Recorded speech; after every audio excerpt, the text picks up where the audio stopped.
Muito bem. Essa plataforma, que é a plataforma Avalia Mais, ela fica dentro do sistema, lá no portal de educação de Guarulhos. Na primeira página tem o nosso login lá, rápido, Avalia Mais. E clicando ali, a escola tem acesso, né? Na verdade, hoje são 2 acessos que cada escola tem, né? Que é o diretor e coordenador, diretor vice, né? Um coordenador. A gente não consegue, né, como a gente explicou, liberar acesso para todos os professores, porque a gente tem, seria uma sobrecarga muito grande, o sistema não é um sistema, né, tão forte assim, potente para conseguir segurar muitas pessoas ao mesmo tempo dentro da plataforma, então a gente não tem essa possibilidade, mas a nossa motivação e tentativa é de que os coordenadores possam levar isso para vocês, né? Numa hora de atividade, conversem logo após saírem os resultados, né? Se puderem imprimir, né? Ou se não puderem imprimir, enfim, passassem de alguma forma essas informações para vocês, os professores, né? Então, todas as vezes que nós realizamos uma avaliação, a gente manda um memorando, ou a gente faz, né, uma formação com os gestores, né, com o diretor, com o vice ou com o coordenador, falando dos resultados e salientando isso, né, de que eles levem esses resultados até vocês, porque é o que a gente também tem grande valor, né? E quando a gente observa um resultado como esse, que aparece aí, ó, percentual de dificuldade dos alunos da escola que realizaram avaliação em cada descritor. E aí a gente tem a escola, né, na primeira linha, e a turma. Então, tem uma determinada turma na segunda linha. E esse é um comparativo, lembram que eu falei de comparativo. Então, para o gestor, para o diretor, ele tem um olhar, ele vai olhar e vai falar assim, o que eu faço, né? Porque ele vai olhar as diversas turmas que ele tem dentro da escola. E ele vai perceber que talvez em algumas dificuldades sejam mais elevadas. E aí o que ele tem como gestor, né? Claro, ele sabe muito bem desse papel dele, e isso acontece normalmente dentro das nossas escolas, eu espero. Ele atua dando subsídios para esse professor, conversando com o coordenador, né? Porque o diretor também é pedagógico, né? Então, o diretor é pedagógico, o vice também é.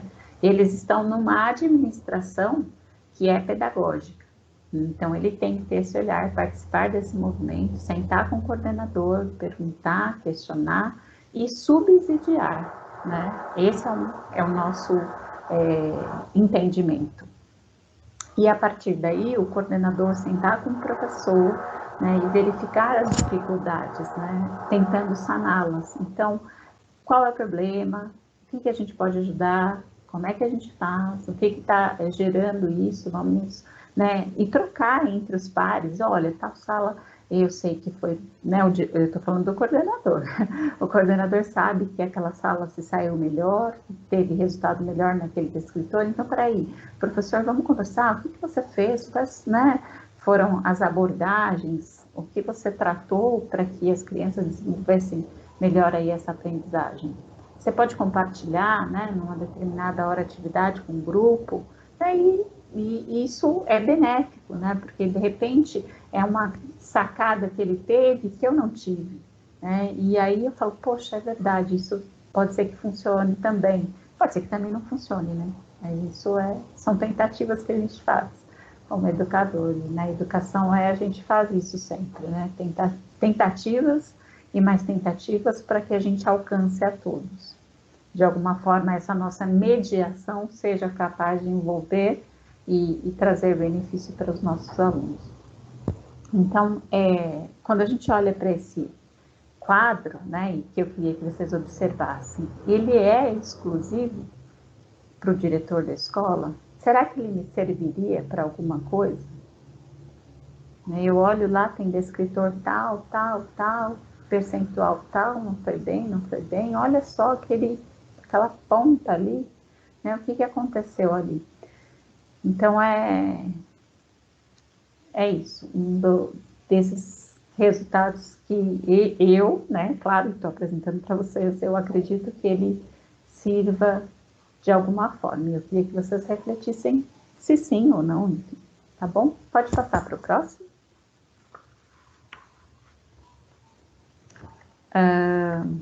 Esse segundo resultado aí apresentado para gente deixa eu ler aqui, a minha folhinha menor. É a quantidade de alunos por alternativa. Então, o quadro abaixo é um demonstrativo das alternativas assinaladas pelos alunos do 5º ano, turma A, da escola tal, em cada questão da avaliação institucional. Os campos das colunas A, B, C e D, que estão grifadas, representam as alternativas corretas para a questão. Então, vejam, a questão 1, né? O que a gente tem aqui? Quantos alunos acertaram a correta?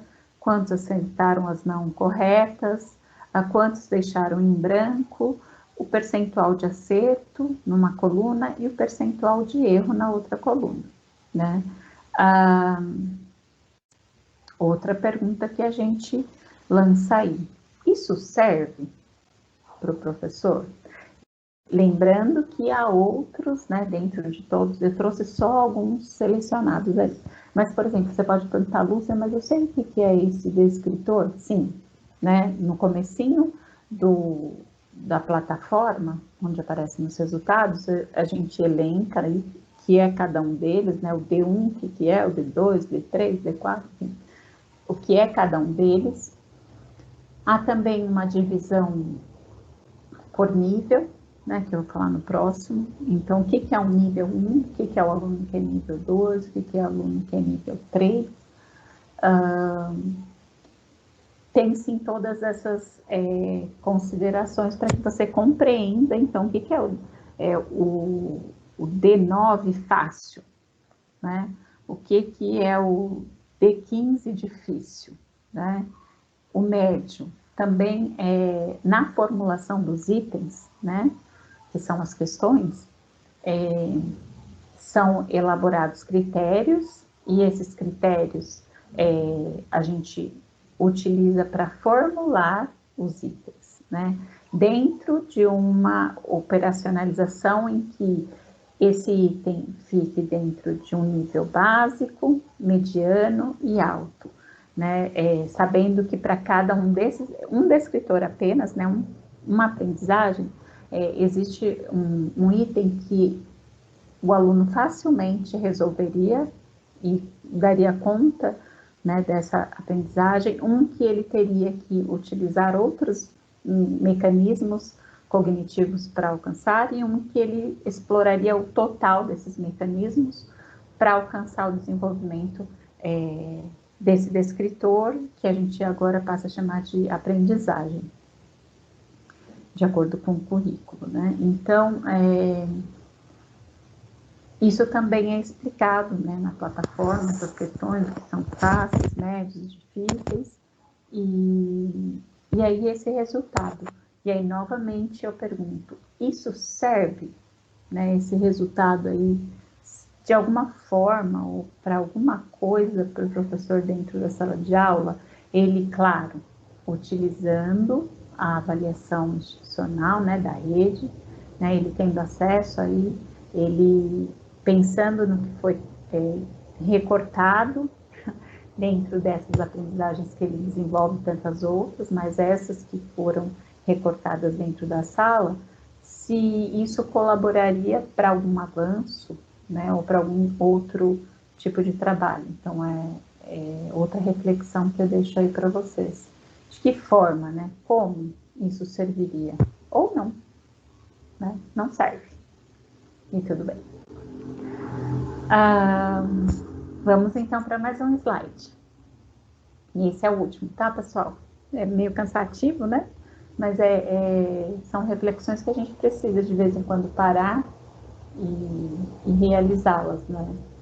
E eu acho muito bom a gente ter esse espaço junto com você que é professor, né? E que eu espero que você consiga levar para a escola ou para as horas atividades essas reflexões que a gente vem tentando fazer ao longo do curso. Né? Para a gente eu já falei para vocês isso e falo sempre, né? Vocês são as formiguinhas também como nós, que tentam disseminar aí conversas sobre avaliação, né? Tirando alguns estigmas e trazendo luz, né, para aquilo que ela de verdade é.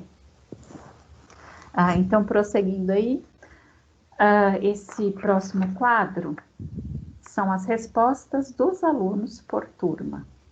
E aí tem alunos da turma do 5º ano A, que realizaram a avaliação em língua portuguesa no primeiro semestre de 2019. E aí eu passei essa tarja, né, porque é de uma determinada escola, tem nomes aí reais, não fictícios.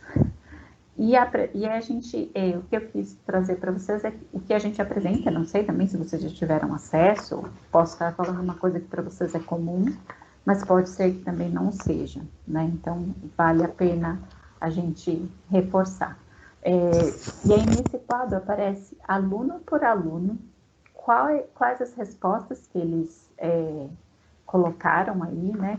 Quais aqueles que deixaram respostas em branco, que não responderam, e o número total, né?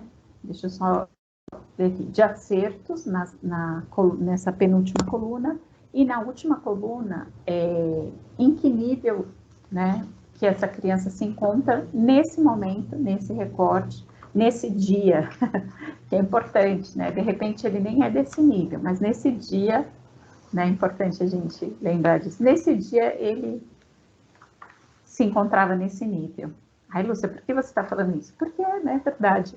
Muitas vezes a gente tem essa noção também, que a avaliação, ela gera temores, né, e a gente, é muito interessante, a gente numa conversa, eu lembro-me que a Érica falou de uma questão que a gente transforma a avaliação num determinado monstro, né? E a gente faz isso, né? Até a gente faz também.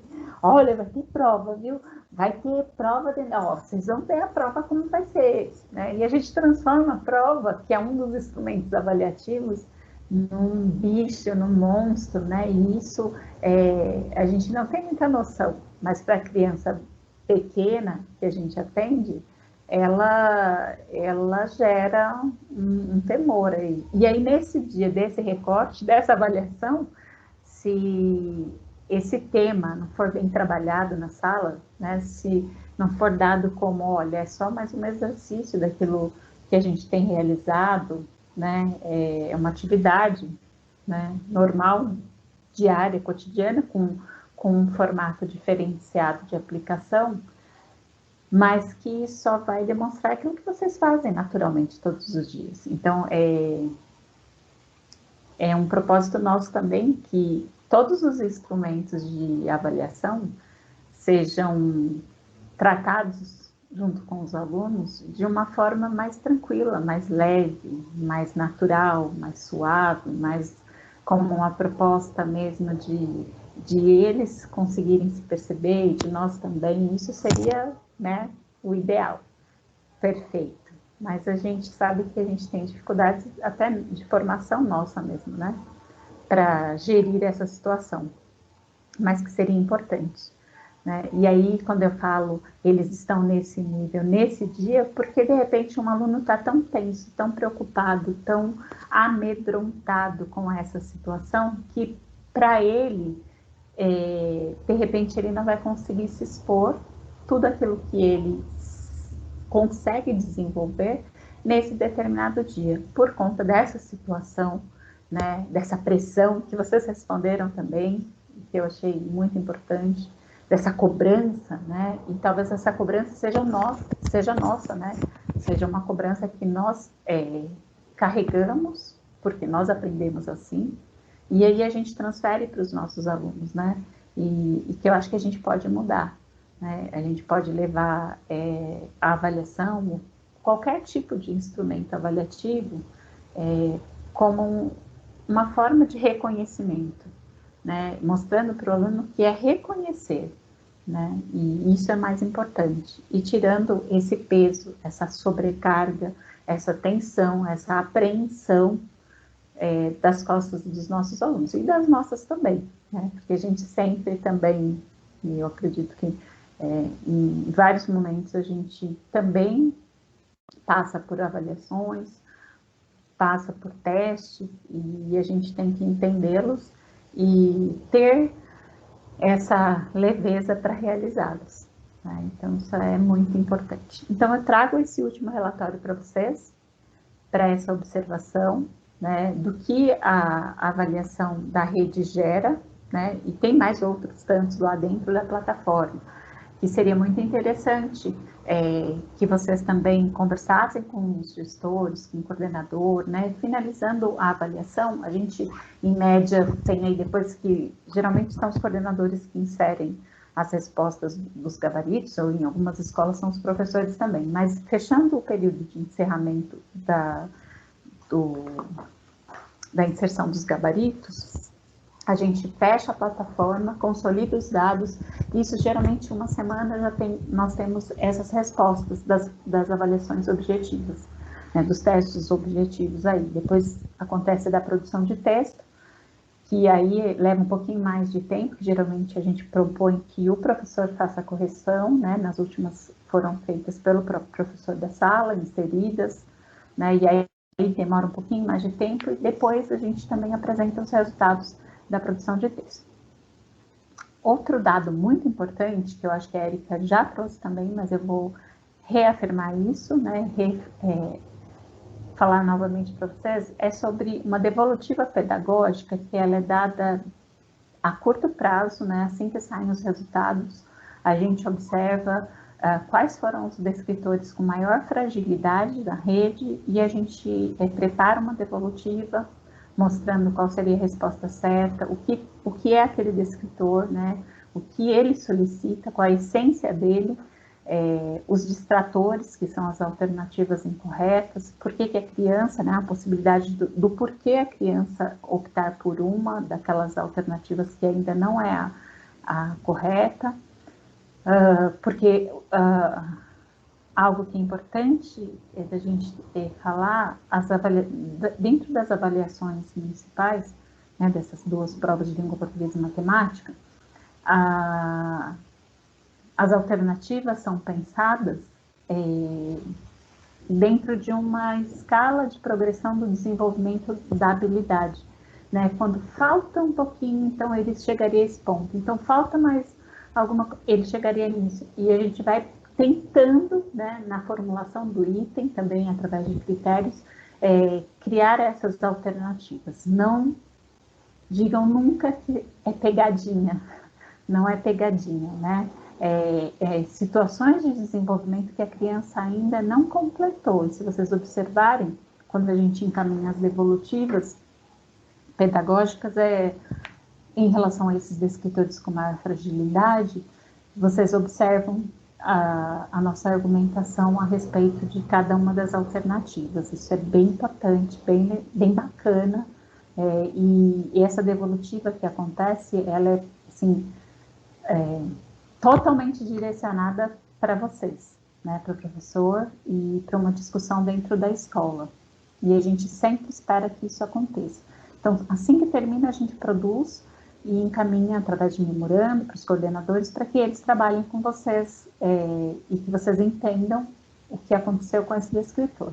Então, é bem bacana isso daí. Isso é outra parte que acontece fora os resultados da plataforma, tá? Então,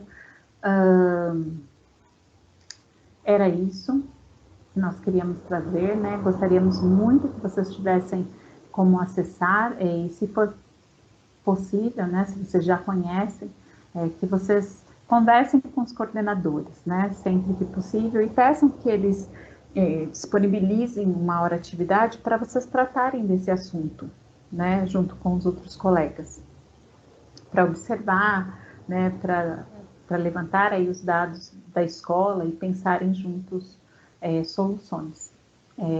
Então fica mais esse quadro aí também que eu pensei muito, que eu falei assim, dentro da minha ótica e da minha visão, ele serviria para nós como professores e de alguma forma na sala de aula. Isso que eu queria trazer para vocês, né? E aí eu queria que passasse para o próximo, né? Que é fechando aí o nosso assunto, né? Eu trouxe essa frase curtinha aí, que é entre a recusa e o entusiasmo, que ocorre a estrada da compreensão crítica, de José Paulo Paes. Por quê, né? Eu trouxe essa frase. Porque, assim, nós temos uma tendência, né? Como humanos que somos, a sempre recusar, né? A sempre temer, né? Porque é algo que faz parte da nossa essência, né? Que é temer o novo, que é desconfiar, e isso não é errado, né? Recusar não é errado, é uma forma de defesa, de autodefesa, mas que é importante a gente, ao mesmo tempo dessa recusa, que é natural, né, do ser humano, a gente também tenha a abertura para o entusiasmo, para o otimismo, né, para aquilo que é novo, como uma possibilidade de mudança, de transformação. Então, é no meio desses dois, né, que está um caminho que vai nos tornar críticos, né? Porque é temendo o novo e observando ele dentro dos pequenos detalhes que a gente pode acreditar que existe solução, né? E isso para tudo, né? Para tudo na vida. E eu trouxe essa frase para a gente refletir sobre isso mesmo, né? A avaliação, muitas vezes, né, vinda das diferentes esferas, né? Dentro da escola, essa avaliação que, né, tem escola que produz um instrumento desse anualmente, bimestralmente, que não deve ser o único também, viu? Que a gente, dentro da sala de aula, tenha todos os nossos diversos instrumentos para avaliar os nossos alunos nos diferentes contextos e possibilidades e desenvolvimentos que acontecem na sala de aula. Mas quando sempre vem algo de fora, a gente tende a recusar, né? Lá vem história, né? Lá vem de cima para baixo. Isso é natural mesmo, é normal e é necessário como autodefesa. Mas que ao mesmo tempo que isso ocorra também um olhar, né? Um olhar crítico, que só vai acontecer se você tiver otimismo. Então, eu queria